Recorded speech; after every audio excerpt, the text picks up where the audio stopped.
Welcome or welcome back. My name is Yu Oyun. You can call me Yu Win or Win. And I'm so happy that we are connecting here whenever and wherever you are tuning in. If you are watching this video in real time, this is a video in a 90-day series that I put myself up to try to speak my truth and share my story. And if that's something that you've been working on, I do hope that this is a sign or a nudge from the universe, um, inspiring you to take action in any direction related to that. I like to start each video sharing a practice. And today's practice is that I like to use people's names. And the other variation of this is I like to use their full names. So I've noticed that a lot of people, when they have longer names, it gets shortened. And then if they have a short name, it gets lengthened. Um, and so, one, the use of names. I know many people who never utter my name or other people's names. And um,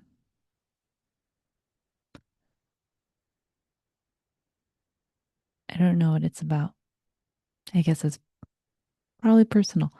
But I really, y- you know, it's important to me to use names or titles, especially because Vietnamese um, is such an honorific language and you always know your relationship to someone else. And if you don't, and if you can find out their name, or if it's super informal and you're so close and so familiar, you can use some titles as well. But am, it's so ingrained in me to refer to the person, even if there's nobody else in the room. And so if that's using a special name or title that I have for them, if it's a nickname, if it's their full name, um, there is something really powerful for me when I hear my name, even if it is pronounced, uh, different than it's intended, but something that I've come to accept, um, or like a nickname, even though the nickname can sometimes, put me in a particular place, and that's okay too. But I'd much rather have my name used than to not have it used at all. So I invite you to be curious about what it's like to use other people's names and or to hear your name, and if you want to incorporate that into your how and how you show up for your consideration. So today I wanted to share a little bit about my realizations this week as I was honoring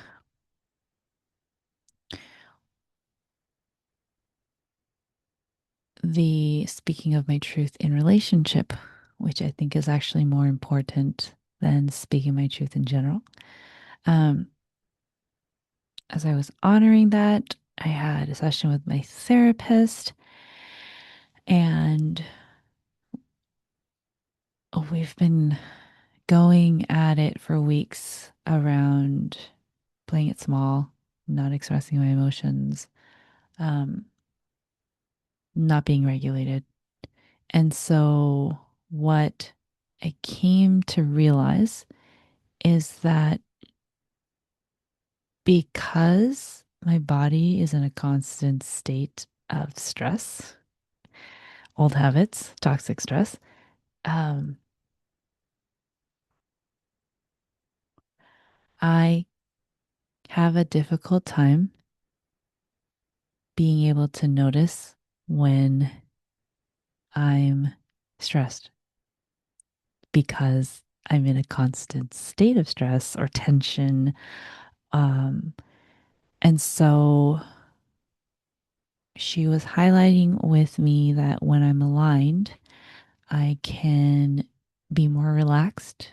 And in being more relaxed, um, I can be more regulated. And when I'm more regulated, I can make conscious decisions instead of being triggered and sort of falling into old patterns of overextending myself, of repressing, what I feel or maybe what I need, words that might be used. I just shut down, right?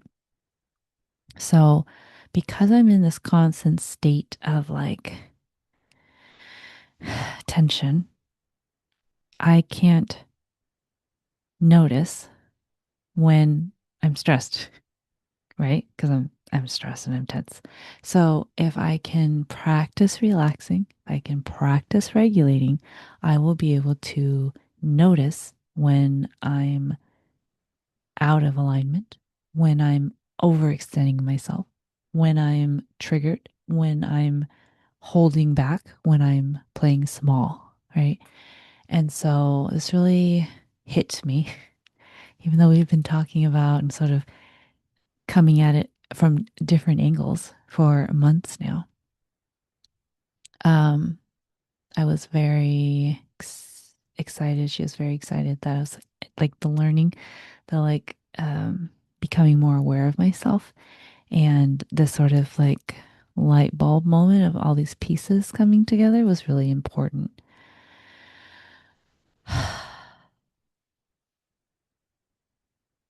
So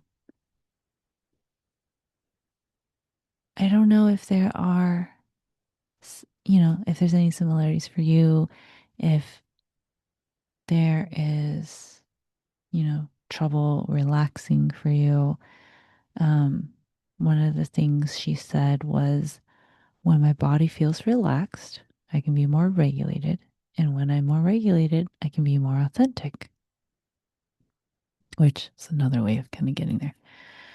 Um, so continuing to check in with myself, continuing to pause, continuing to tune in, continuing to identify what's going on so that if I can give myself what I need or what I want, then I can find a way to regulate myself, come back to relaxation or rest and digest, and then